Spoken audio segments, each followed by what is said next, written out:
Hello, everyone. Another collective reading para sa araw na ito. Tandaan, dahil collective reading lamang ito, pwedeng hindi tutugma sa lahat sa inyo. No? Hindi naman kasi ito personal reading. Kaya kunin nyo lang aning nagre-resonate para sa inyo. Tignan natin ano yung mga energies for today. Maraming salamat sa mga sumusuporta, laging nanonood ng mga readings natin, sa mga comments, like, follow, subscribe. Yan.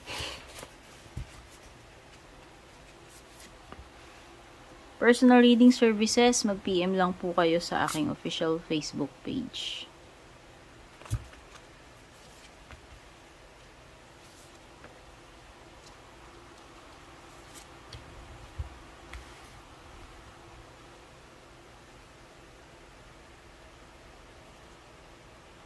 So, meron ako nakikitang Leo energy, fire sign, no? Fire sign energy, Aries, Leo, Sagittarius. Nakikita ko dito is a very independent energy and single.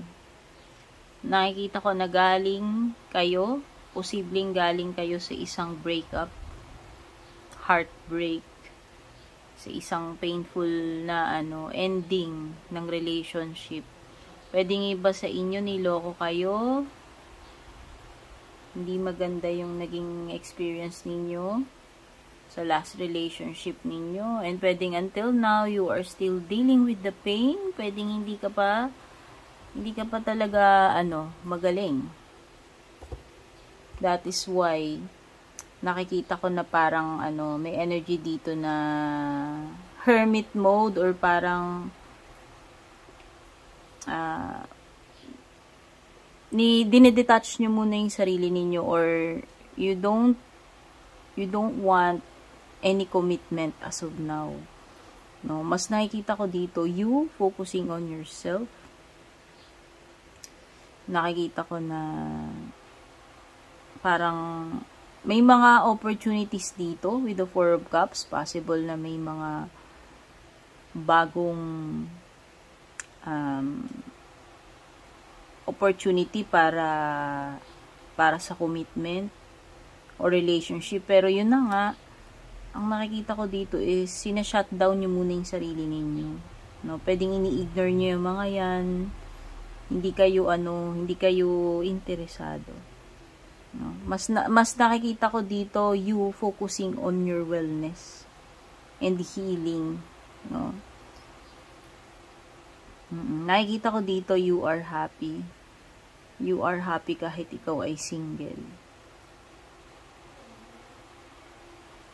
Nakikita ko rin na may possibility na meron talagang offer ng bagong relationship sa iyo. Possible na may darating na bagong person. Pwedeng, fire sign. Specific Leo. Ayan. Either ikaw yung Leo dito, or fire sign, Aries, Leo, Sagittarius, or yung bagong person na darating sa iyo is fire sign. Okay? Pwedeng Aries, no? Malakas kasi yung strong ng Aries, Leo, Sagittarius, no? Specific Leo. Pwede ring water sign. Okay? May nakikita akong water sign tsaka fire sign dito. Basta nakikita ko sa'yo dito right now, kung meron mang mga offer ng bagong pag-ibig sa'yo, manliligaw, or babae ka man, lalaki, or kahit anong gender, welcome naman po dito, kahit ano pang gender ninyo. Pwedeng hindi muna kayo interesado. Okay? So, siguro, hanggat hindi pa kayo ready na pumasok sa commitment, mas magpo-focus muna kayo sa iyong, sa self-love, pagiging solo. Wala munang commitment. Pero yun nga, nakikita ko kasi pwedeng may offer sa'yo. Panibagong person or panibagong offer ng commitment dito with the Ace of Cups. Possible na may connection. Friendship man yan na nauuwi sa sa mas deeper na connection. At mukhang nakikita ko na kung meron man papasok sa iyo in the future na person dito, nakikita ko na mukhang eto na yung person na wini-wish mo. Ibig sabihin, pwedeng eto na yung person na magbibigay sa iyo ng happiness and fulfillment with the 9 of Cups. Pwedeng siya na yon. Okay?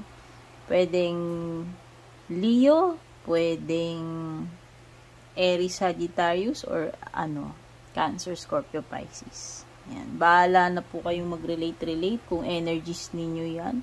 Kung hindi naman, pag ipilit, no? Meron pa namang ibang reading at saka baka talagang hindi para sa inyo. Okay? So, nakikita ko, after nitong heartbreak na to, is mas stronger ka na. Kaya nga nakikita ko dito na after nitong masakit na pangyayari na yan, magiging happy ka.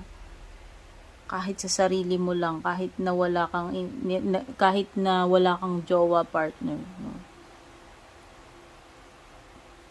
Parang ma-enjoy mo pa rin yung independence mo, yung pagiging single mo.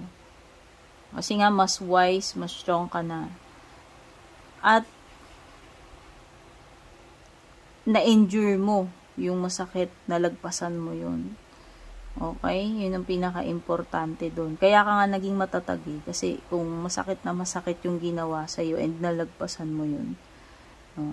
Kaya, mas matigas ka na ngayon. Mas malakas ka na.